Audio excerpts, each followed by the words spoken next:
Naihati CPIM area কমিটির উদ্যোগে সাথীদের স্মরণ অনুষ্ঠান ও আলোচনা চক্র সাড়ম্বরে অনুষ্ঠিত হল।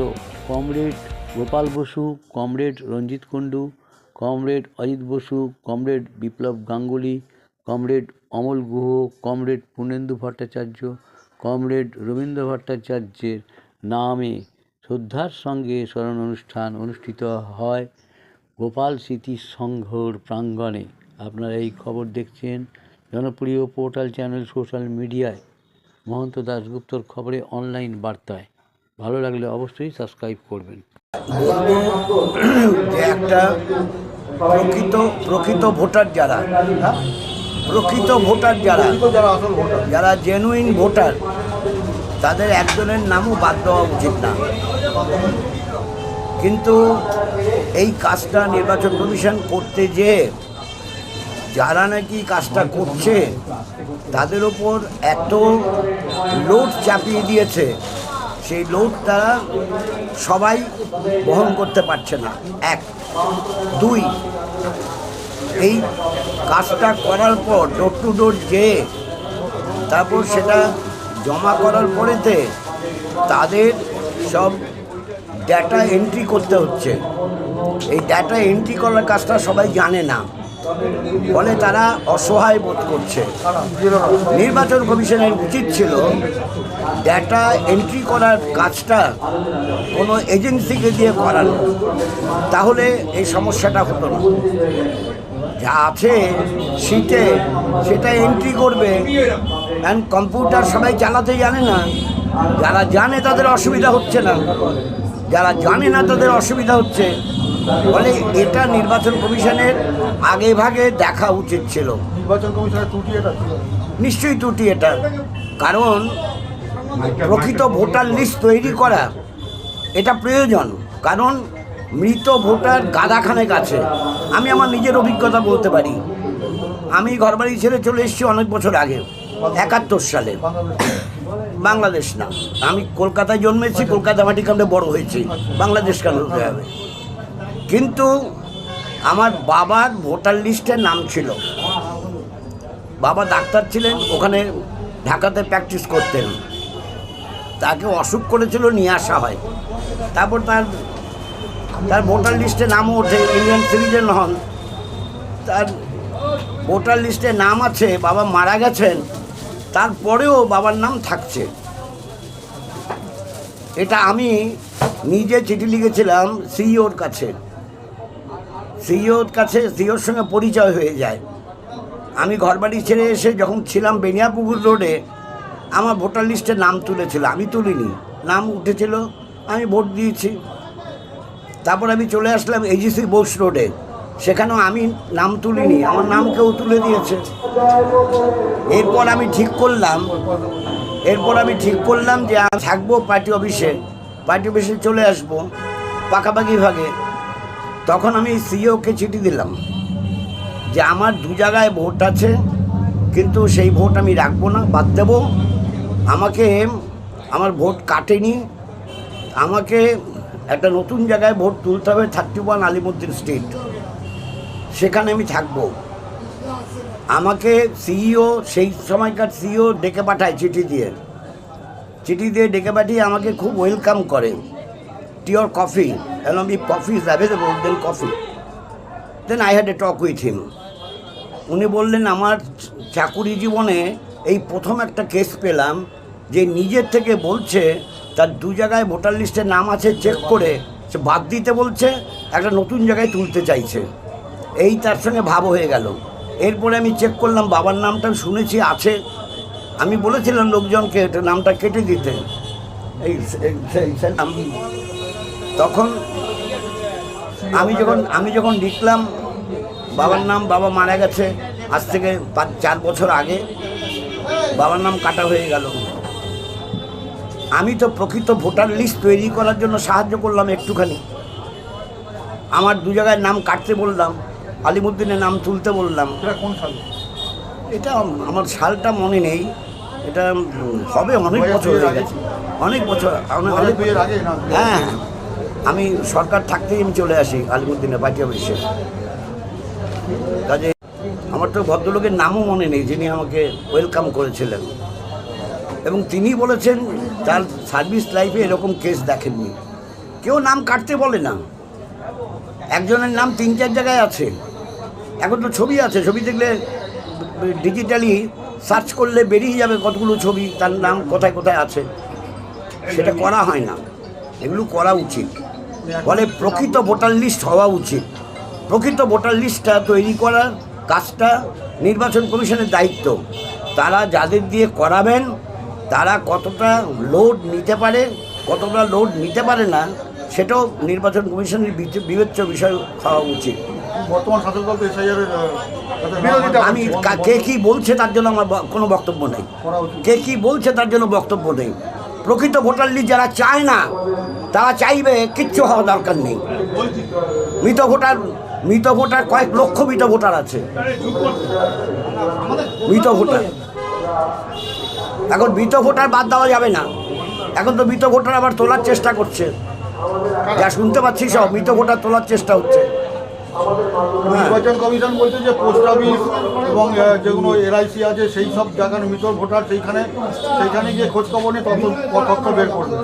সেটা যাদের এলআইসি মেকানিজমটা যাই হোক না কেন, মৃত ভোটার একটাও থাকা উচিত না। মৃত ভোটার দ্বিজেন মুখার্জি সঙ্গীত শিল্পী, সবাই চেনে তাকে, তার নামে ভোটটা দিয়ে চলে আসলো। তাহলে মৃত ভোটারের ভোট যে কেউ দিতে পারে। যদি দ্বিজেন মুখার্জির ভোটটা দিতে পারে তাহলে যে কোনো মৃত ভোটারের ভোট দেওয়া যায়, তাহলে বন্ধ করা উচিত। একাধিক বিএলওর মৃত্যু হচ্ছে নির্বাচন আমি তো আগেই বললাম, ভোটটা কে কত নিতে পারবে সেটা দেখা উচিত সিওর। ওই স্বরূপনগরে যে হাজার হাজার যদি কেউ বাংলাদেশে ফেরত যাবে তার জন্য আপত্তি করে কি আছে? যেতে পারছে না, কিছু নথি বসে যাচাই করার ব্যাপার আছে। আমি জানি না, সেটা তো বাংলাদেশ সরকারের ব্যাপার। জয়ন্ত সরকার বিজ্ঞান ফ্রন্টের পক্ষ থেকে জয়ন্ত সরকার তাকে অনুরোধ করছি এসে পুষ্পাঞ্জলি নিবেদন করেছেন।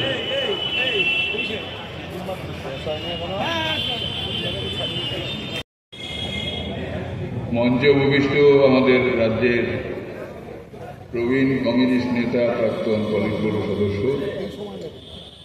কমরেড বিমান বসু, আমাদের উত্তর 24 পরগনা জেলার সম্পাদক পলাশ দাস, অন্যান্য নেতৃবৃন্দ, ভাইরা, বোনেরা এবং বন্ধুরা, আমরা যে অন্য জায়গায় তো সভা ছিল তৎসত্ত্বেও আমি এখানে আসতে বাধ্য হয়েছি বিগত দিন নামগুলো। ইতিহাসটা মোটামুটি ঠিক বলেছে, এটি ওর মধ্যে আমি যাব না, ওইটার উপর ভিত্তি করে বলছি। নৈহাটির কংগ্রেসের যে 24 পরগনা জেলার কংগ্রেসের অথবা কলকাতা সহ 24 পরগনা জেলার যে কংগ্রেস, সেই কংগ্রেসের নেতৃত্বের মধ্যে অন্যতম ছিলেন কংগ্রেস গোপাল বসু।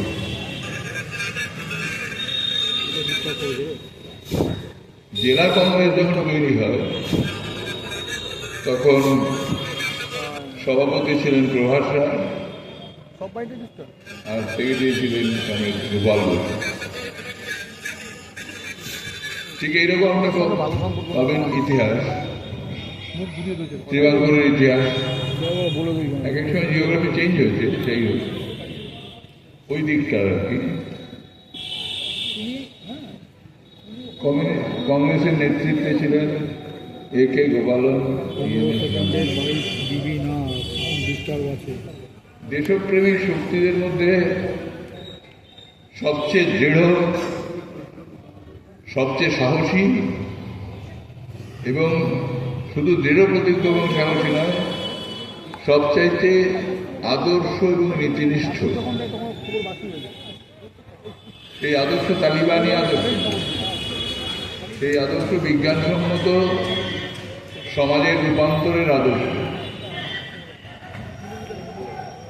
এই কথাগুলো নিয়ে যারা জাতীয় আন্দোলনের মধ্যে বিভিন্ন সময় বিভিন্নভাবে, কখনো কংগ্রেসের মধ্যে থেকে, কখনো কংগ্রেসের বাইরে থেকে হচ্ছে লড়েছেন, তাদের অন্যতম একটা নাম হচ্ছে কমরেড গোপাল বসু। কমরেড গোপাল বসু এখানে পার্টির কাজ করতে গিয়ে, পার্টি গড়ে তোলার ক্ষেত্রে, মালবাদ রেলবাদের প্রয়োগের ক্ষেত্রে, শ্রমিক আন্দোলন থেকে আরম্ভ করে সংস্কৃতির জগৎ, সংস্কৃতি আন্দোলন একটা দিক, cultural brigade is one thing, কিন্তু সংস্কৃতি জগৎটা আর অনেক বড়। মাসুদের কালচারাল ব্রিগেড একটা ছিল, cultural brigade is one thing, but the Horizon of culture সেটা অনেক দিগন্ত, অনেক বড়। তার মধ্যে তিনি মাঝে মধ্যে অবগাহন করেছেন, এই বিষয়ে কোনো সন্দেহ নেই। এটা হচ্ছে আরেকটা বৈশিষ্ট্য, উল্লেখ ইতিহাসের মধ্যে কিছুটা পেয়েছেন আর কি।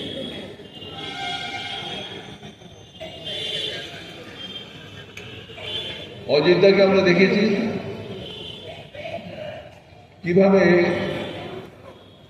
গ্রাউন্ড লেভেলে লেগে সাধারণ মানুষের সঙ্গে কঠোর দারিদ্র্য মোকাবিলা করে মতাদর্শকে প্রতিষ্ঠিত করার জন্য সংগ্রাম করে গেছে। আপনারা অনেকেই হয়তো জানেন না,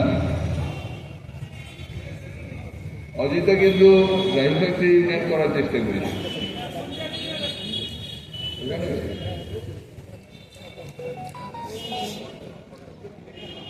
অযোধ্যার সঙ্গে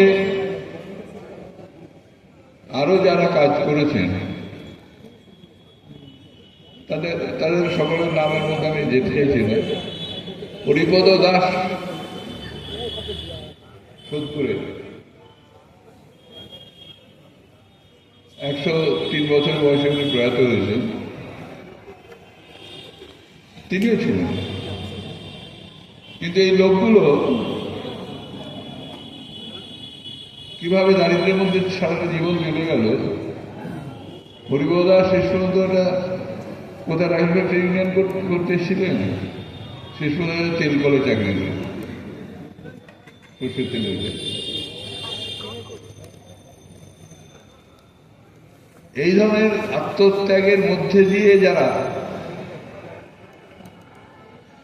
দেশপ্রেম এবং মানবপ্রেম, অর্থাৎ মানব মুক্তি, মানবপ্রেম বলে জিনিসটাকে চেতনের দলে ফেলে দেওয়ার কথা বলছি না, মানব প্রেমেরও মানুষের প্রতি ভালোবাসা রেখে মানুষের সুখ দুঃখের কথা, মর্মবেদনার কথা নিজের মর্মবেদনার সঙ্গে যুক্ত করা, নিজের মর্মভাবের সঙ্গে যুক্ত করা, এর মধ্যে দিয়ে বিজ্ঞানসম্মত একটা হচ্ছে রূপান্তরের দিকে যাওয়ার, সামাজিক রূপান্তরের দিকে যাওয়ার জন্য এরা কৃতসংকল্প হয়ে যারা কাজ করেছেন তাদের মধ্যে এই নামগুলো। নেক্সট জেনারেশন, নতুন জেনারেশন যখন, অর্থাৎ ক্যারিবিয়ান উপসাগর থেকে রাশিয়ানরা যখন উদ্র করে নিল ঘাঁটি, three legged policy, peaceful coexistence, peaceful cooperation and peaceful transition ধরে নিল। এই তিন ঠ্যাঙের নীতির উপরে ভিত্তি করে যখন রাশিয়া আমেরিকার মুখোমুখি যে ঘাঁটি তৈরি করবে, আমাদের ভারতবর্ষের মুখোমুখি আমেরিকার ঘাঁটি হচ্ছে গিলগিট সার্গোধা, এখনো গিলগিট সার্গোধাতে আমেরিকান ঘাঁটি আছে।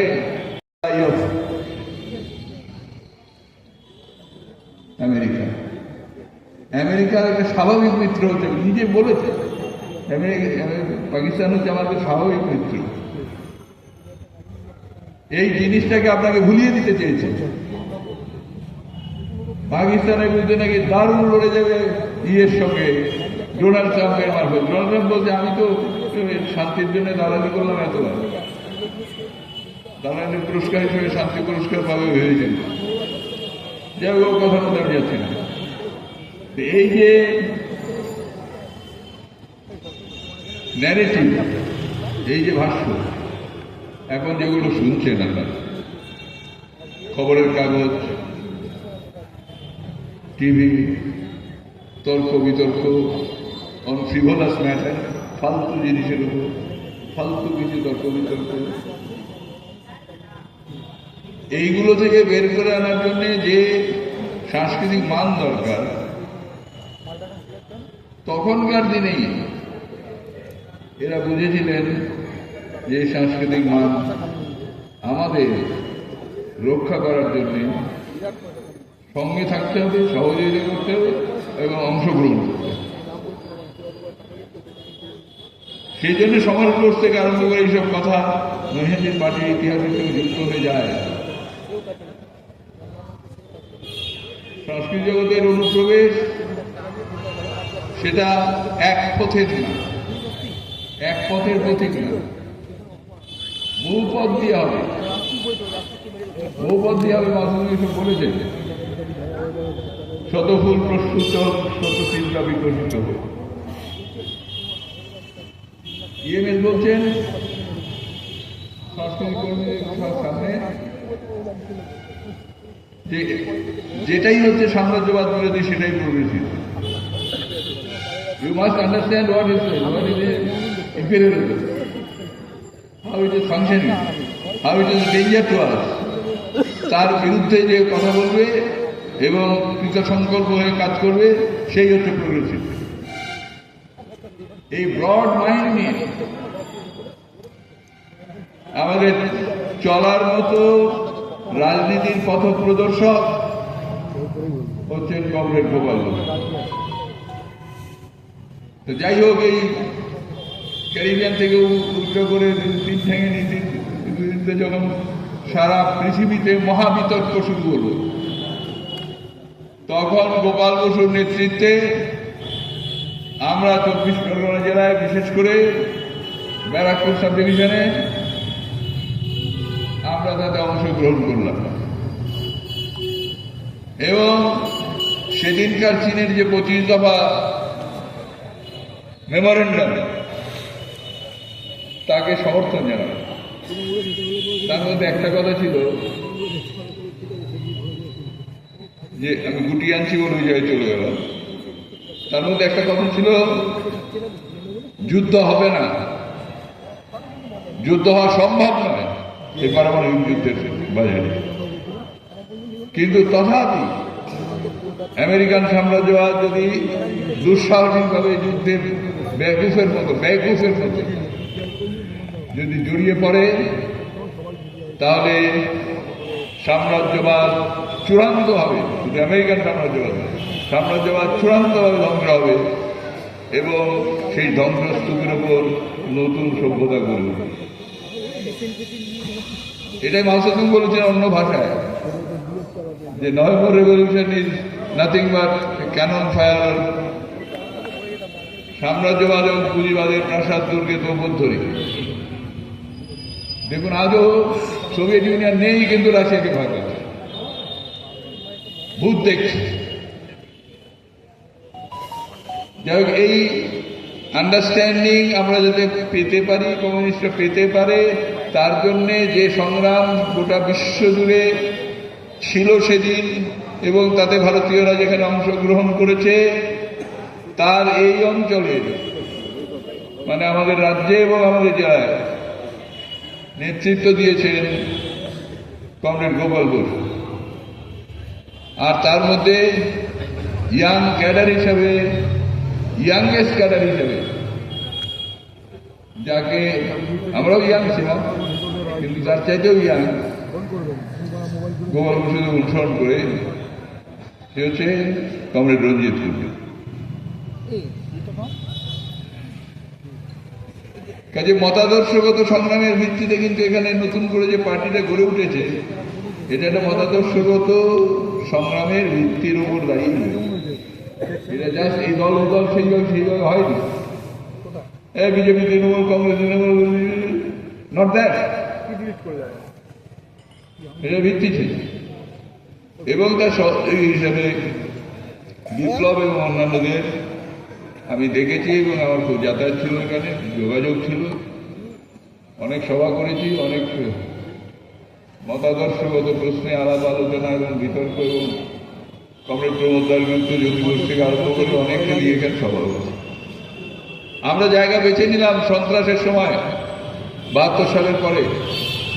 কমরেড লেভিন এলেন নিয়ে ভিয়েতনাম থেকে, আমরা জায়গা বেছে নিলাম গরু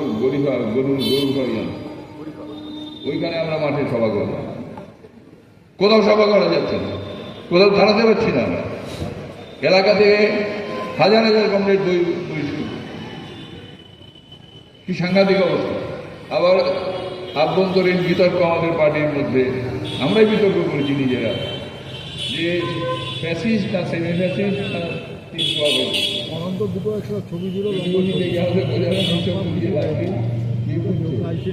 আপনি বলুন কটা পার্টি অফিস দখল হয়েছে, কত লোক খুন হয়েছে, 1200 খুন হয়েছে, কত লোক খুন হয়েছে, কিভাবে চাকরি গেছে, কিভাবে মানুষের রুটি আক্রান্ত হয়েছে, এটা সহজ ভাষায় বলুন, তাহলে লোকে বুঝবে। এই সব কাজগুলো অর্গানাইজ করার ক্ষেত্রে কমরেড গোপাল বসু তার ইনস্ট্রাকশনে কমরেড রঞ্জিত কুন্ডু এরা, বিপ্লব গাঙ্গুলি এরা সংগঠিত করতেন। ফলে এখানকার নতুন এই যে দক্ষিণপন্থী এবং বাম বিচ্যুতির মধ্যে থেকে সংগ্রাম করে বেরিয়ে আসা যে ফোর্স, রিয়েল কমিউনিস্ট ফোর্স, সেই গড়ে ওঠার ক্ষেত্রে এদের সংগ্রাম ব্যক্তিগতভাবে শুধু নয়, মতাদর্শ জগতে যে সংগ্রাম, সেটা না থাকলে ওই ব্যক্তি দিয়ে ওটা হলো। ব্যক্তির ব্যাপার শুধু না, ব্যক্তি লাগে, ব্যক্তি তো ক্যারি করবে, ওরা ক্যারি করেছে, ওই জিনিসটা ক্যারি করেছে। আর ওই 25 দফার চিঠিতে, এটা শেষ আর একটা কথা বলি, চীন অ্যাকিউজ করেছিল যে ওই কাগুজে বাঘটা থেকে ভয় পাচ্ছ, nothing but a paper tiger, United states is nothing but a paper tiger, তাকে ভয় পেয়ে সামরিক ঘাঁটি উঠে করে নিয়ে চলে গেলে। আমি আজও বলি এর চেয়ে নির্মম সত্য আর কিছু নেই। আমেরিকায় স্টিল পেপার টাইগার, কোথাও যুদ্ধে জেতেনি, সব জায়গায় যুদ্ধে হেরেছে, মার খেয়েছে, পালিয়ে এসেছে। ভিয়েতনাম শুধু উদাহরণ নয়, মধ্যপ্রাচ্যেও তার কোনো স্থান নেই। যাই হোক, এরকম আবহের মধ্যে দিয়ে এইসব নেতাদের স্মরণ করার জন্য যে অনুষ্ঠান এখানে হচ্ছে, সেই অনুষ্ঠানে আমি আসতে বাধ্য হয়েছে এই জন্যে যে বিরাটের স্পর্শ থাকা দরকার। এটা একটা বিরাট বিষয় হচ্ছে, এটা ওই সমুদ্রের পাড়ে দাঁড়িয়ে জেবের মধ্যে না গিয়ে বেজা মাটিতে গড়াগড়ি খাচ্ছে। জিনিসগুলো এটা কি হচ্ছে বলুন, ওটা তো ভয় লাগছে ওখানে যেতে, বিরাটের স্পর্শ নিয়ে গেল। আমিও তাই এই বিরাটের স্পর্শ নেওয়ার জন্যে এখানে উপস্থিত থাকলাম। এবং এই ক্ষেত্রে আপনারা প্রধান বক্তা হিসেবে কমরেড বিমান বোসকে চুজ করেছেন, সেটা অত্যন্ত অ্যাপ্রোপ্রিয়েট হয়েছে। ধন্যবাদ, নমস্কার, ইনকলাব জিন্দাবাদ।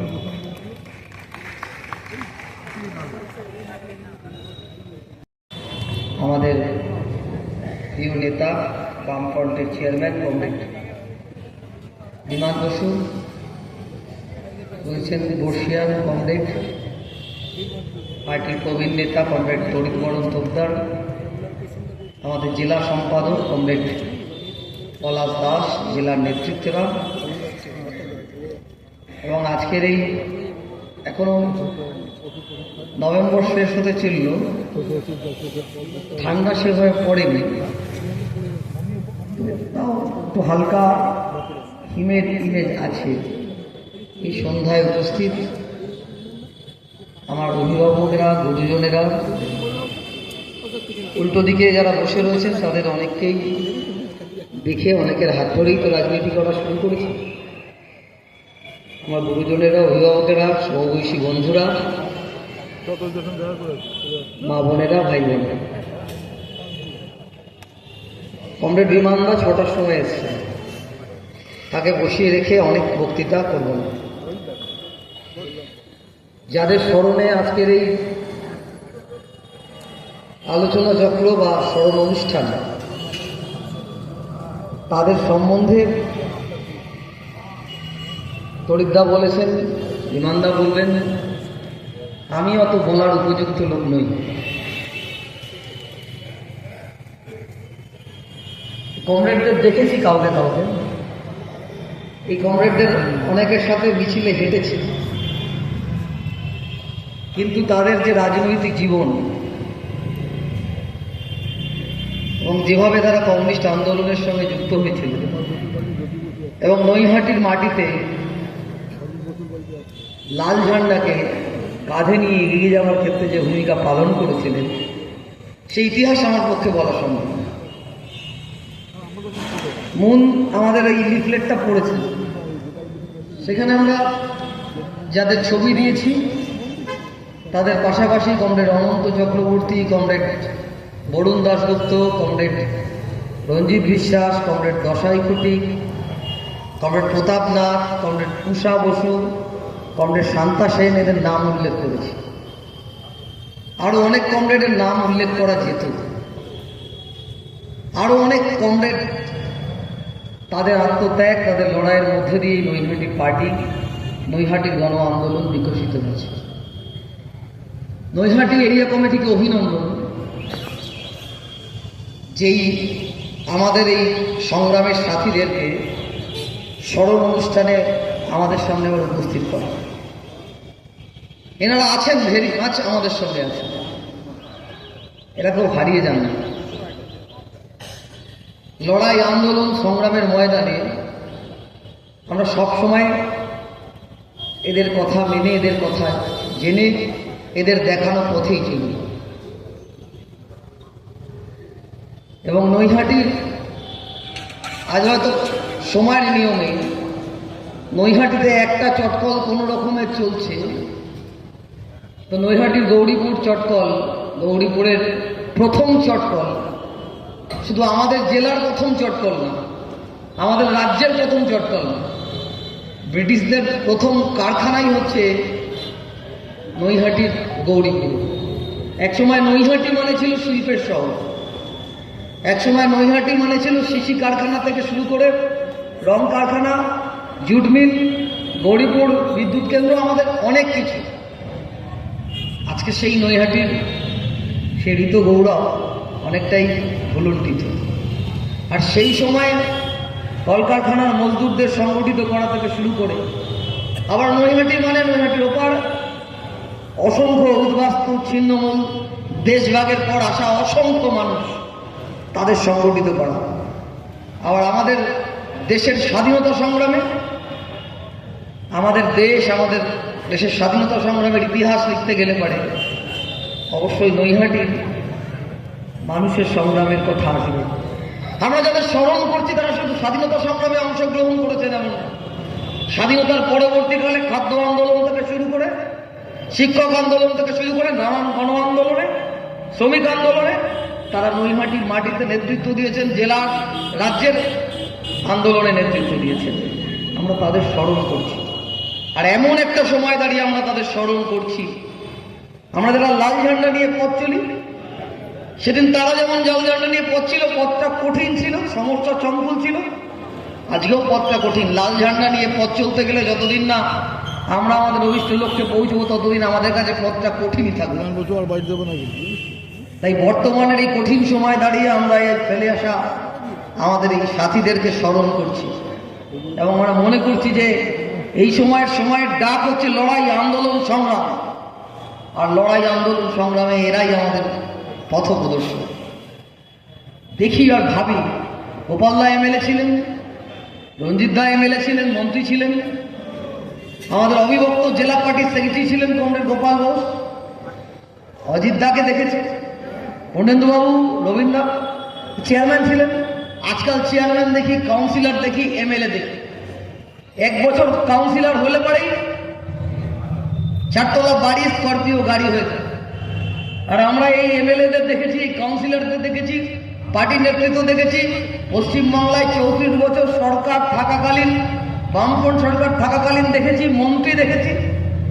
যখন মারা যাচ্ছেন কমরেড রঞ্জিত কুণ্ডু, আমি ব্যাপারটা কোনো সহানুভূতির জন্য বলছি না, তখন অনেকেই চিন্তা করছেন যে হাসপাতালের যে বিলটা হয়েছে, এত বিল এটা কিভাবে হয়। লক্ষ লক্ষ টাকা একটা ব্যাংকে সঞ্চয় করেন। রাজনীতি করতে গিয়ে এরা আমাদের সামনে আদর্শ হিসেবে দেখা দিয়েছে। আজকে যখন চূড়ান্ত অবক্ষয়, রাজনীতির জগৎকে এই ধরনের লুটেরা, মাফিয়ারা ঘিরে ফেলেছে। নতুন প্রজন্মের ছেলে মেয়েদের বাবা মা রাজনীতির ক্ষেত্রে পাঠাতে ভয় পাচ্ছে। আমার ভাইপোকে যখন বলি যে রাজনীতি করতে, আমি অন্য ঘরে গেলেই আমার ভাইয়ের বউ আর ভাইপোকে বলে, না না, রাজনীতি করা মানে গুন্ডামো করা, রাজনীতি করা মানে কামিয়ে নেওয়া, রাজনীতি করা মানে লুটে নেওয়া। ও রাজনীতি করতে হবে না, ওই রাজনীতি করার দরকার নেই। আর এরা সেই সময় সাধারণ মানুষের কাছে আদর্শের ভূমিকা পালন করত। কোন সময়টায় আমরা রয়েছি। আমাদের রাজ্যটা একটু একটু করে এগিয়েছি। আর আজকে আমাদের রাজ্যটা এই 2011 থেকে 2025 আমাদের রাজ্যটা পিছিয়েছে, সব দিক থেকে পিছিয়েছে। দেওয়ালে লেখা রয়েছে এগিয়ে বাংলা। আর 34 বছরের পশ্চিমবাংলায় আমরা চালে এগিয়েছিলাম, মাছে এগিয়েছিলাম, ডালে এগিয়েছিলাম, আলু উৎপাদনে এগিয়েছিলাম, বংশীজনে এগিয়েছিলাম, পৌরসভা পরিচালনায়, পঞ্চায়েত পরিচালনায় এগিয়েছিলাম। আর আজকে নারী নির্যাতনে এগিয়ে বাংলা, দুর্নীতিতে এগিয়ে বাংলা, বিশৃঙ্খলা এগিয়ে বাংলা, লুটাতে এগিয়ে বাংলা, কৃষকের জমি কেড়ে নেওয়াতে এগিয়ে বাংলা। বিজ্ঞাপনে মুখ ঢেকে যায়, শঙ্খ ঘোষের কবিতার ভাষায়। এরকম বিজ্ঞাপনে অনেক ছবি টবি দেওয়া যায়, এগিয়ে টেগিয়ে পিছিয়ে এরকম বলা যায়। আমাদের রাজ্যটা পিছিয়ে। যেই নৈহাটি শ্রমিক আন্দোলনের পীঠস্থান, যে নৈহাটি মানে শুধু নৈহাটি না, আমি বৃহত্তর নৈহাটি বলি। নৈহাটি মানে হাজিনগর, নৈহাটি মানে হালিশহর ঘেঁষা। যে নৈহাটিতে আমরা 34 বছরের সময় দাঁড়িয়ে দাঙ্গা দেখি, সেই নৈহাটি 2011 সালের পরবর্তীকালে 2017 সালে নয়াবাজারের মাটি, হাজিনগরের মাটি দাঙ্গা দেখেছে।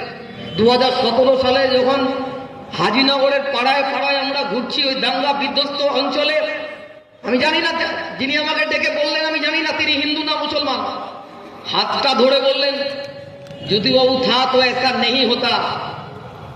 হাত দাঙ্গা আমরা দেখেছি। একদিকে দুর্গাপুজো হচ্ছে, আর একদিকে টোটাল হাজিনগর হালিশহর একটা লোক নেই, একটা জনমানব শূন্য। এরকম আমরা ভেবেছিলাম 2011 সালে, কেউ কেউ ভেবেছিলাম পরিবর্তন মানে বাংলা এগোবে। আমরা দেখলাম বাংলা পিছিয়ে গেল। আর যে উৎপাদ আমাদের বাংলায় ছিল, আমাদের বাংলায় দাঁড়িয়ে যে উৎপাদ ছিল না, আমাদের বাংলায় দাঁড়িয়ে যে মেরুকরণ ছিল, আমাদের বাংলায় সেই মেরুকরণের রাজনীতি করা হয়। আজকে যখন এসআইআর প্রক্রিয়া চলছে পুরো বাংলা জুড়ে, তখন একটা বড় অংশের মানুষের মধ্যে এটা ঢুকিয়ে দেওয়া হচ্ছে।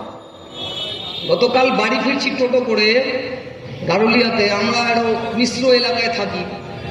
এক টোটো চালক আমায় বলছে এসআইআরটা হচ্ছে, ভালোই হয়েছে। আমাকে বললাম ভালোই হচ্ছে, আমার বাবার নাম লিস্টে আছে, বাদ যাবে, ভালো হবে। আউট স্টেশন আছে, এরকম অনেকের নাম বাদ যাবে, ভালো। বলো না কিছু মুসলমান চলে যাবে। আমি ওকে হাত ধরে হাঁটতে হাঁটতে বললাম, তুমি টোটোটা থামিয়ে দাও, আমার সাথে চলো। আমাদের বাড়ি থেকে একটু দূরে গেলে পরে একটা ঘাট আছে, ওখানে গিয়ে আমি একটা হাতের ছবি দেখালাম, পাঞ্জার ছবি। বললাম এটা হচ্ছে নবাব সিরাজউদ্দৌলার পাঞ্জা, এখান দিয়ে নবাব সিরাজউদ্দৌলা ঘাট থেকে পার হয়েছিল। এই লোকগুলো এসআইআর এ বাদ যাবে না। কে তোমায় বোঝাচ্ছে এসআইআর এই লোকগুলো বাদ যাবে? তুমি আমি গারুলিয়া আসার আগে, তুমি আমি এই নগরীতে আসার আগে, তুমি আমি আমার পূর্বপুরুষ এই বাড়ি প্রত্যন্ত করার আগে এরা এখানে থাকতো, এখানে থাকতো। এই লোকগুলো, এই দেখো এই লোকগুলো এখান দিয়ে নবাব সিরাজউদ্দৌলা ওপারে পার হয়ে গেছে, এটা হচ্ছে তাই। বলে ওকে বললাম যে আমডাঙ্গায় কেউ লোক বাদ যাবে বলো, মুর্শিদাবাদে কোন লোক বাদ যাবে বলো?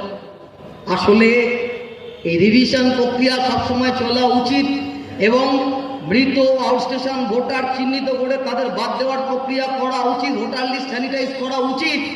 কিন্তু এরা এসআইআর প্রক্রিয়ার সঙ্গে ধর্ম জুড়ে দিচ্ছে।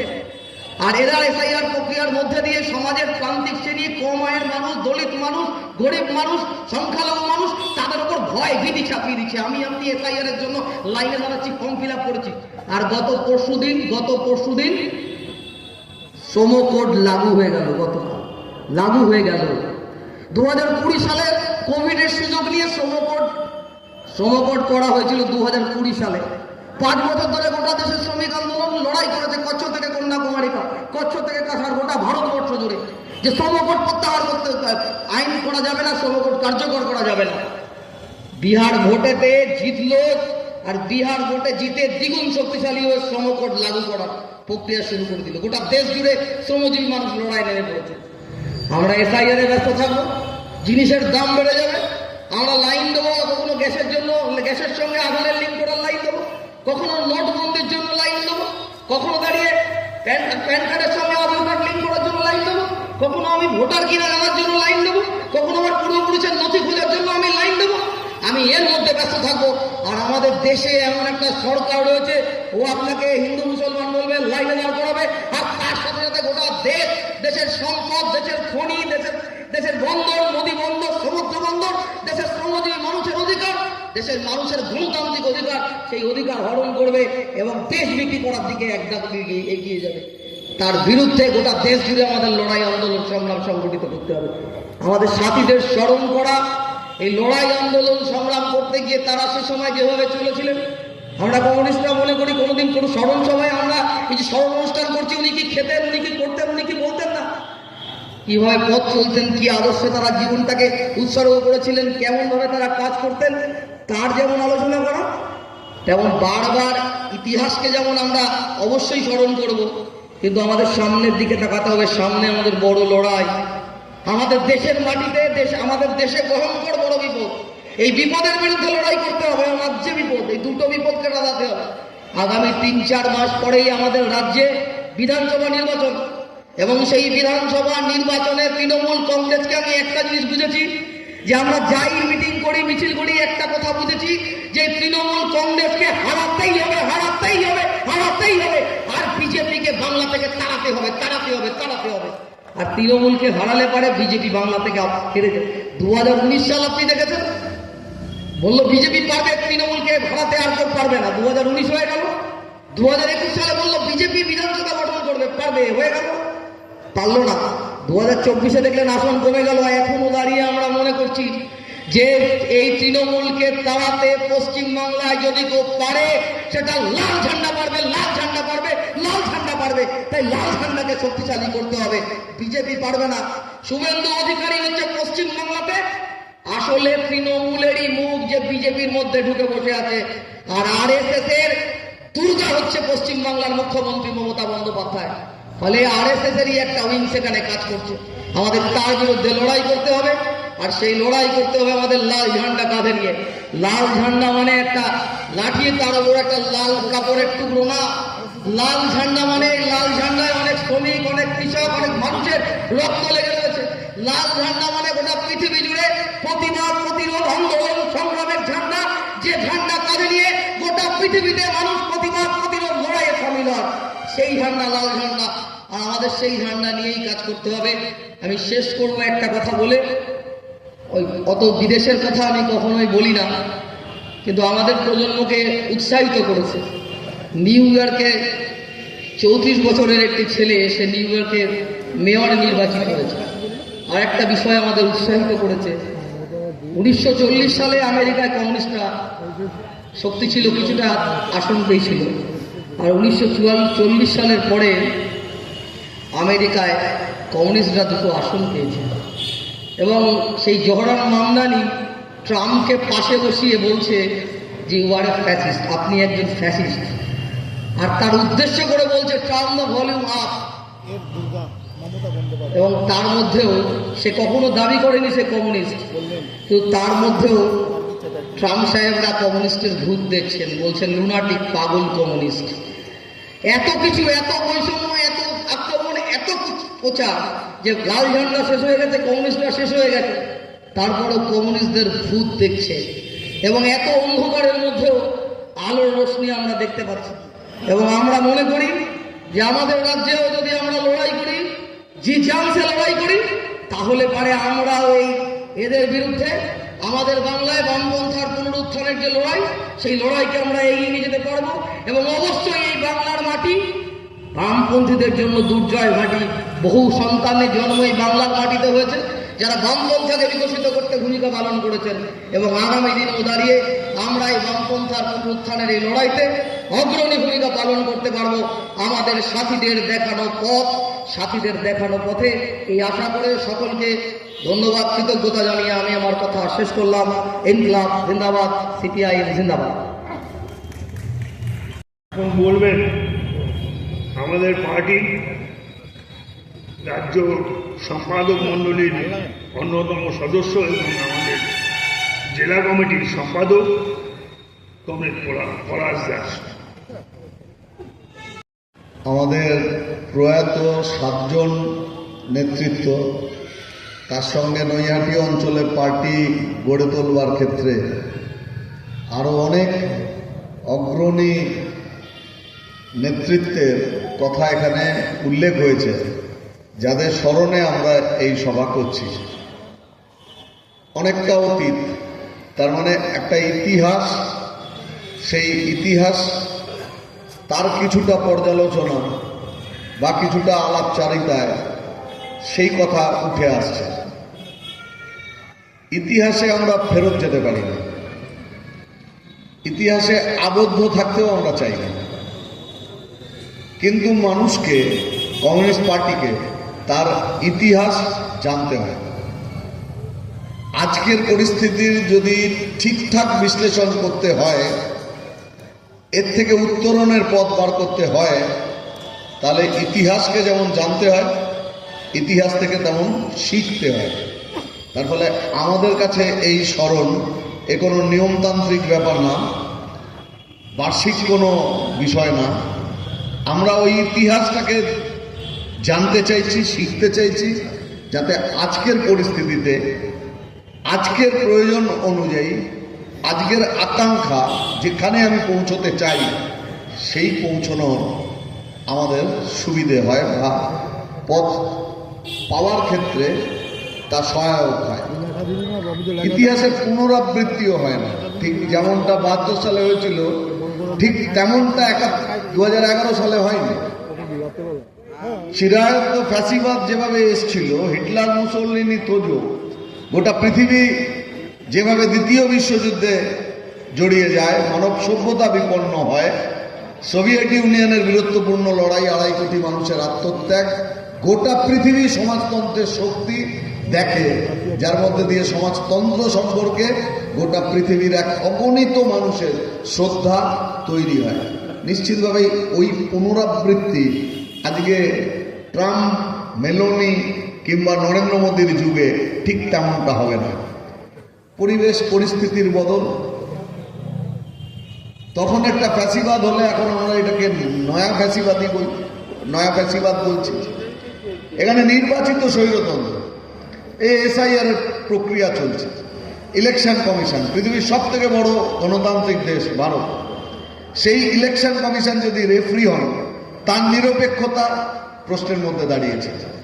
গণতন্ত্রের একটা বড় ব্যাপার হচ্ছে মানুষ তার অধিকার, কনস্টিটিউশনাল রাইট, তার মত প্রকাশের অধিকার, মিডিয়ার স্বাধীনতা, যা কিছু শিক্ষা, স্বাস্থ্য, খাদ্য, মৌলিক বিষয়গুলোর ওপরে তার যে অধিকার, এগুলো না পেলে তার প্রতিবাদ করবার অধিকার, সরকারি নীতি পছন্দ না হলে বা তার বিরুদ্ধে গেলে তার প্রতিবাদ করবার অধিকার। একটা গণতান্ত্রিক দেশে তো এর অনেক বিকাশ ঘটা দরকার, কিন্তু এখানে তা তো হচ্ছে না। এসআইআর প্রক্রিয়ার মধ্যে আমরা দেখলাম যে কনস্টিটিউশনে কোথাও, আইনে কোথাও নির্বাচন কমিশনের হাতে এই ক্ষমতা দেওয়া হয়নি যে সে নাগরিকত্বের পরীক্ষা নেবে, কিন্তু পরোক্ষে এই গোটা প্রক্রিয়াটার মধ্যে নাগরিকত্ব পরতে পরতে এসে উপস্থিত হচ্ছে। সমকোট চালু হয়ে গেল, অর্থাৎ এখানে লুটেরা পুঁজি, কর্পোরেট একজনকে 10 ঘন্টা 12 ঘন্টা কাজ করাতে পারবে। এই কদিন আগে ইনফোসিসের মালিক নারায়ণ মূর্তি তিনি বলে দিলেন সপ্তাহে 72 ঘন্টা কাজ করতে হবে। তার মানে কি দাঁড়ায়? 7 দিনে 10 ঘন্টারও বেশি করে কাজ। আর যদি 7 দিনে 1 দিন অফ হয় তাহলে 6 দিন যদি কাজ করে তাহলে সেটা 12 ঘন্টার দাঁড়িয়ে যাচ্ছে। তাহলে একটা মানুষ 12 ঘন্টা কাজ করবে, তার যাতায়াতের জন্য যে সময় যদি 1 ঘন্টা 1.5 ঘন্টা করে যাতায়াতে লাগে, 2 ঘন্টায় যদি যায় তাহলে 14 ঘন্টা। তাহলে একটা মানুষ খাবে কখন, ঘুমাবে কখন, তার জীবন কি এভাবে চলতে পারে? অনেক আগে মার্ক্সের আমলে শ্রমিকদের এই অবর্ণনীয় জীবন যন্ত্রণা কষ্টের মধ্যে দিন কাটাতে হতো। তারা যেখানে থাকতো সেই জায়গাগুলো মানুষের বসবাসের যোগ্য ছিল না, আর এ পরিমাণ পরিশ্রম, খাদ্যের অভাব, তার ফলে অনেক তাড়াতাড়ি তাদের মৃত্যু হতো। পরিবেশ তখন একরকম ছিল। আমাদের 70-এর দশক, 80-র দশক তখনও একরকম ছিল। আজকের দিনে এক তো ম্যানুফ্যাকচারিং ইন্ডাস্ট্রি প্রায় শেষ, কিছু নেই বলা যায়। জুট ইত্যাদি সামান্য কিছু ট্র্যাডিশনাল শিল্প বেঁচে আছে, বাকি সব মাল্টিন্যাশনাল কর্পোরেট, তাদের মাল বিক্রি হচ্ছে এখানে। ট্রেডিং বেড়েছে, পরিষেবা ক্ষেত্র বেড়েছে, কিন্তু মানুষ সে যেখানেই কাজ করুক না তাকে শ্রম দিতে হচ্ছে। এই ওলা, উবের, কিংবা ধরুন জোম্যাটো, সুইগি, অথবা টোটো, ব্লিঙ্কিট, অ্যামাজন, ফ্লিপকার্ট, 15টা, 16টা, 17টা যদি প্রতিদিন ডেলিভারি করতে পারে তাহলে মাস গেলে 1000-10, 12,000, 13,000 মতো রোজগার হতে পারে। তাহলে প্রাণ হাতে নিয়ে তাকে এতগুলো ডেলিভারি করবার দিকে যেতে হবে। কলকাতা শহরে এদের সাথে কথা বললে বললো যে অন্তত পক্ষে দিনে 13 থেকে 14 ঘন্টা খাটতে হবে যদি মাসে 14-15 হাজার টাকা রোজগার করতে হয়। তাহলে এত বললো যে তোমরা তো শুধু কটা ডেলিভারি এইটুকু দেখো। ধরো পিক আওয়ারে সন্ধ্যেবেলা যে সময়ে স্ন্যাক্স খেতে চাইছিল, রাত্রের দিকে যখন সবাই ডিনার বিরিয়ানি খেতে চাইছে, রাস্তার জ্যামটাকে ধরে নাও, তাহলে কটা ডেলিভারি ওই সময় করতে পারবে? অস্থায়ী জীবন। একটা মানুষ আগেকার মতো লাইফ লং একটা পেশাতে নেই, এখন সে বছরের 3 রকম পেশার সাথে যুক্ত। এমনও মানুষ আছেন যাকে দিনে একাধিক পেশার সঙ্গে যুক্ত থাকতে হচ্ছে। সামাজিক নিরাপত্তা, একটা সময়কাল কাজ, তারপরে কিছু বেনিফিট কিচ্ছু নেই। অল্প বয়সী ছেলেমেয়েদের কি আছে? 18 থেকে 40-এর ছেলে মেয়েদের মধ্যে যদি সার্ভে করা যায় তাহলে এখানে ম্যাক্সিমাম দেখা যাবে এই যে পেশাগুলো আগে বললাম, টোটো চালাচ্ছে বা গিগ ওয়ার্কার্স হচ্ছে, কিছু সিকিউরিটি কোম্পানিতে কাজ করছে, আর কিছু দোকান হয়েছে। কি দোকান হয়েছে? স্যালন, পাড়ায় পাড়ায় স্যালন হয়েছে, ডিয়ার লটারির দোকান, আর টোটো, আর গিগ ওয়ার্কার 18 থেকে 40 একটু পিছিয়ে থাকা জায়গায়। এটাই হচ্ছে প্রধানত কাজের জায়গা। আচ্ছা বলুন দেখি, এইটা করবার জন্য মাস্টার ডিগ্রি করতে হয়? ঋষি বঙ্কিমচন্দ্র কলেজে পড়তে হয়, ব্যারাকপুর সুরেন্দ্রনাথে পড়তে যেতে হয়, ক্যালকাটা ইউনিভার্সিটিতে পড়তে হয়। বড়দেরকে যখন এটা দেখছে, আজকে যে ছেলেটি মেয়েটি স্কুলে পড়ে, কলেজে পড়ে, তার কি পড়াশোনার প্রতি আগ্রহ তৈরি হতে পারে? তার বলে ড্রপ আউট বাড়ছে, স্টুডেন্ট কমছে। আপনি যদি নৈহাটি শহরে স্কুলগুলোতে খোঁজ নেন, কটা স্কুলে কত ছাত্র ছাত্রী পড়ে, কলেজে খোঁজ নেন, অধ্যাপক অধ্যাপিকারা বলেন যে কি আজকে আর পড়িয়ে সুখ নেই। কেন সুখ নেই? কেন বললো যে অনার্সে কেউ ভর্তি হচ্ছে না। কলকাতা শহর, সেখানে ফিজিক্স অনার্স পড়ছে না। এরকম দামি কলেজগুলো, কেমিস্ট্রি অনার্সে কোনো ছাত্র নেই, ম্যাথস কেউ পড়ে না, কম্পিউটার সায়েন্সে 2 জন ভর্তি হয়েছে। কোথায় যাচ্ছে? মধ্যবিত্ত, একটু আর্থিক অবস্থা, ছেলেমেয়ের শিক্ষা কেনবার মতো 4 লাখ, সব থেকে মিনিমাম কোর্স 4 লাখ, এটা চলেছে 12 লাখ, 14 লাখ, 15 লাখ, 16 লাখ। এটা একটা বড় রকমের এডুকেশন না, একদম পাতি। এটা অ্যাডভান্স বেচছে, এটা কিংস্টন বেচছে, জেআইএস বিক্রি করছে। তাহলে শিক্ষা এখন বাজারের একটা পণ্য। ব্যাঙের ছাতার মতো কতগুলো প্রাইভেট ইউনিভার্সিটি কোম্পানি হাতে শিক্ষা চলে গেল, সেখান থেকে পিএইচডিও করছে। দালাল ঘুরে বেড়াচ্ছে চারিদিকে, বলছে যে এত টাকা দিলে তোমার পিএইচডি হয়ে যাবে। 5 বছর টানতে হবে কেন? তুমি 3 বছরে করে ফেলতে পারবে, এত টাকা দাও। কোথায় যাচ্ছি আমরা? তাহলে যেখানে আজকের দিনে এই যে ইতিহাস বলছি না, জানতে হয় শিখতে হয় বলছি, এই যে যন্ত্র এর ভেতরে এআই টুল আছে, এই এআই টুলটার এই গোটা ইতিহাসটা ওর মগজে ঢোকানো আছে। এবার আজকের প্রেক্ষিতে ওই ইতিহাসকে রিলেট করে আমি যদি ওকে একটা প্রশ্ন করি, ও অতীতের রেফারেন্স থেকে আজকে কি করণীয় সে সম্পর্কে একটা স্মার্ট ওপিনিয়ন দিয়ে দেবে। আজকের যুগটা এটা। আচ্ছা, আজকের দিনে আপনি বিশ্বাস করেন একটা উন্নত জীবন হবে? আজকের পৃথিবীতে এই সায়েন্স টেকনোলজির যে ডেভেলপমেন্ট হয়েছে, আপনি কিচ্ছু জানেন না, আপনার একটা উন্নত জীবন হতে পারে? মমতার গভর্নমেন্ট বা বিজেপির গভর্নমেন্ট যা করছে, এই দেশের লোক গরিব থাকবে, অনিশ্চিত জীবন তার থাকবে, আর মূর্খ থাকবে। এখানে আনতে চাইছে তারা। দেখুন, লেখাপড়া না জানার সুবিধে কি ওর কাছে গভর্নমেন্টের? কেউ চাকরি চাইতে আসবে না। যা চুইয়ে আসছে একজন দিন মজুরের মতো, যা পাচ্ছে ওইটুকু কাজের মধ্যে তাদের সীমাবদ্ধ থাকতে হবে। আপনি চারিদিক চোখ মেলে দেখুন, একটু নিরীক্ষণ করবার চেষ্টা করুন, তাহলে দেখবেন যে কি পরিমাণ ছেলে মেয়ে, ওরা বলে need not in education, employment and training, not in education, employment and training. গোটা পৃথিবীতে এই সংখ্যা বাড়ছে। নিও liberal economy, Adani Ambani corporate, তাদের বিপুল পরিমাণ মুনাফা তোলবার জন্য তারা এখানে নিয়ে আসছে। বামপন্থার পুনরুত্থান ছাড়া এই অবস্থার বদল ঘটবে? কখনো ঘটবে না। মানুষ যাতে সংঘবদ্ধ ঐক্যবদ্ধ হয়ে তার অধিকার চাইতে না যেতে পারে, তার জন্যই নয়া ফ্যাসিবাদ, তার জন্যই দমন পীড়ন, তার জন্যই কড়া দানবীয় আইন, তার জন্যই শ্রম কোড।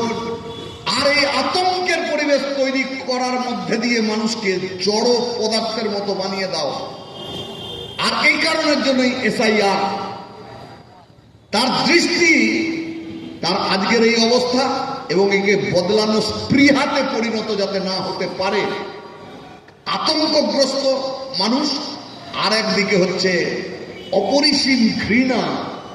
এই ঘৃণা শাসক শ্রেণীর বিরুদ্ধে না, এই কর্পোরেট মালিকদের বিরুদ্ধে নয়, এই কর্পোরেট মালিকদের দালালি যারা সরকারে থেকে করছে তাদের বিরুদ্ধেও নয়। এক হচ্ছে এটাই জীবন, এটাকে মেনে নাও, এর থেকে বড় কিছু হওয়ার নেই। এর মধ্যে গভর্নমেন্ট যেটা দিচ্ছে সেটা যেন একেবারে বিরাট, তার উপরে দাঁড়িয়ে একটা দেশের সরকার বদলে যেতে পারে। এই ধারণার পরিবর্তন ঘটানোর জন্য তো মাস কনসাসনেস বাড়ানো, গণচেতনা তৈরি করা কে করবে? বামপন্থীরা ছাড়া। তাহলে এই নতুন দিশা, নতুন আলো সমাজে ফেলতে পারে কারা? ইতিহাস কেন দেখতে হয়? আজকে ফিরে ফিরে আসছে না? আমরা সেই উত্তরাধিকার বহন করছি। রামমোহন, বিদ্যাসাগর, রেনেসা, প্রাচীন কুপ্রথাগুলোর বিরুদ্ধে দাঁড়ানো। আজকে দেখুন রামমোহন অ্যাটাক করছে, রবীন্দ্রনাথের গান গাইলে জেলখানাতে থাকতে হচ্ছে। এই ধারণাগুলো নিয়ে ভারতের ন্যাশনাল মুভমেন্ট, স্বাধীনতার যুদ্ধ। তার পরবর্তীকালে বাংলায় বাম আন্দোলনের ধারা। আপনি দেখুন আরএসএস বাড়তে পারেনি কোথাও। বিজেপি 8-এর দশকে তৈরি হয়েছে, কিন্তু হিন্দু মহাসভা ছিল, পরবর্তীতে জনসংঘ তৈরি হয়েছিল। 39-এ প্রথম শাখা তৈরি করেছিল কলকাতার মানিকতলায় আরএসএস। কিন্তু স্বাধীনতা আন্দোলনের সময় তারা বাড়তে পারেনি। স্বাধীনতা পরবর্তীকালে প্রথম 30 বছর কংগ্রেসের গভর্নমেন্ট, আর 50-এর দশক 60-এর দশক উত্তাল বাম আন্দোলন পারেনি বাড়তে। ওরা ফার্টাইল ল্যান্ড পেয়েছে, উর্বর জমি পেয়েছে। 2008 পরবর্তী, মানে 2009 লোকসভা নির্বাচন যখন বামপন্থীরা কমলো, যদিও বলতেন মমতার সব থেকে বড় অন্যায় হচ্ছে এ রাজ্যে ও বিজেপিকে নিয়ে এসছে। আজকে দুজনে মিলে বাইনারি পলিটিক্স, যার করে মূলে কেন্দ্রে আছে হিন্দু মুসলমান ভাগ করে দেওয়া, আর তার উপরে দাঁড়িয়ে যে নির্মাণ হচ্ছে, যে গার্গী আগে বলছিল কথাটা, এই এসআইআরকে আনার আগে কি বলেছে, রোহিঙ্গাতে ছেয়ে গিয়েছে। পৃথিবীতে এমন কোন দেশ আপনি দেখতে পাবেন না যে দেশ 10 বছর ছাড়া ছাড়া যে সেন্সাস হয়, সেন্সাস বন্ধ করে দিল। আপনি কিছু বলতে গেলে আপনাকে বলে দেবে দেশদ্রোহী, পাকিস্তানের লোক, বাংলাদেশের লোক, আর ও যা করছে সেটা হচ্ছে ভগবান। এবার তো 24-এর ভোটের সময় নিজে বলেও ফেললেন যে আমি বায়োলজিক্যাল নই, মানে আমার পিতা মাতা জীবিত কোনো মানুষ না, মানে ভগবানের ছেলে। এই অবধি তাকে জেতবার জন্য মরিয়া প্রচেষ্টা তা নিতে হলো। বিহারে 65 লক্ষ লোকের নাম বাদ যায়। আমাদের যেটা 9 তারিখে বেরোবে, ওদের যখন বেরোয় তখন 65 লক্ষ। প্রেস কনফারেন্স রেখেছেন ইসিআই, সাংবাদিকরা বসে আছে, তো তারা বললো যে আপনি একটা ব্রেকআপ দিন, 65 লক্ষ কিরকম কি পেলেন, বাদ কেন গেল?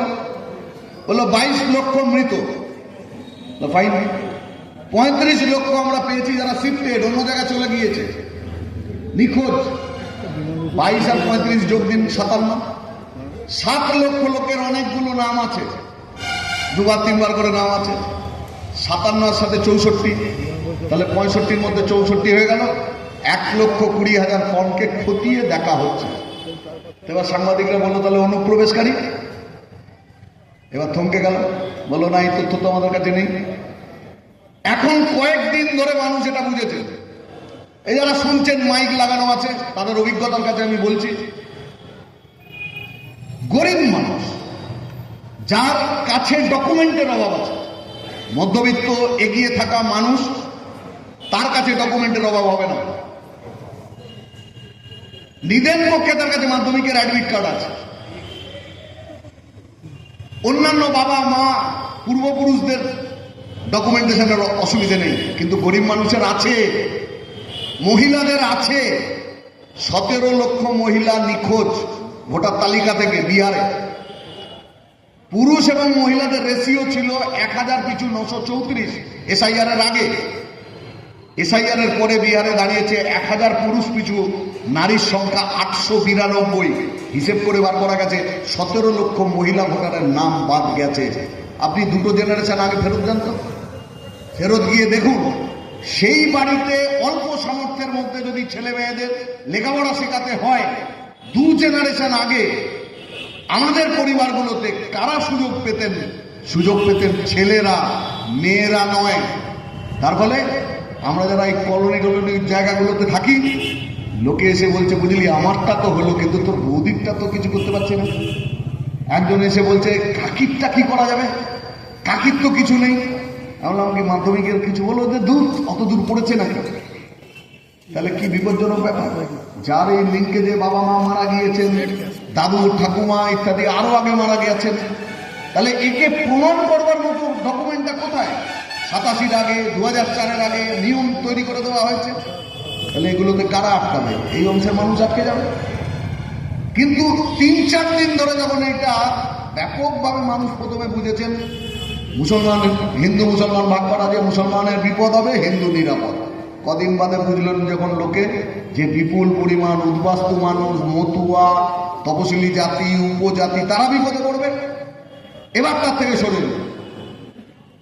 এখন এইটা একটা নতুন, যে হাকিমপুর বর্ডারে হাজারে হাজারে মানুষ যেন চলে যাচ্ছে, মানুষের মনের মধ্যে একটা তৈরি করা যে মুসলমান চলে যাচ্ছে। দেখুন পৃথিবীতে এমন কোনো দেশ নেই, ল্যান্ড বর্ডার আছে, যেখানে অনুপ্রবেশকারী সমস্যা নেই।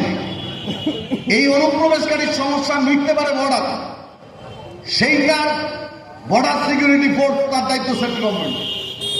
ইলেকশন কমিশন কি করে ভুতুড়ে নাম তুললো, পাসপোর্ট কি করে, যদি এরকম জাল হয় হলো কি করে, আধারও আপনারা তৈরি করেন কি করে, একজন লোক এভাবে তৈরি করতে পারলো। কিন্তু আপনি শেষ পর্যন্ত কি পাবেন? আর্থিক কারণে ইমিগ্রেশন অল্প হলেও আসলে এটা কোনো বড় ফিগার না, এ অংশ চলে যাবে। কিন্তু বিরাট অংশ যারা বিপদে পড়বে বিহারের মতো, সেটা হচ্ছে এই যে এত হিন্দু হিন্দু করা হচ্ছে, তারা বিপদে পড়বে। গরিব মানুষ বিপদে পড়বে, হিন্দু মুসলমান তপশিলি জাতি উপজাতি সব।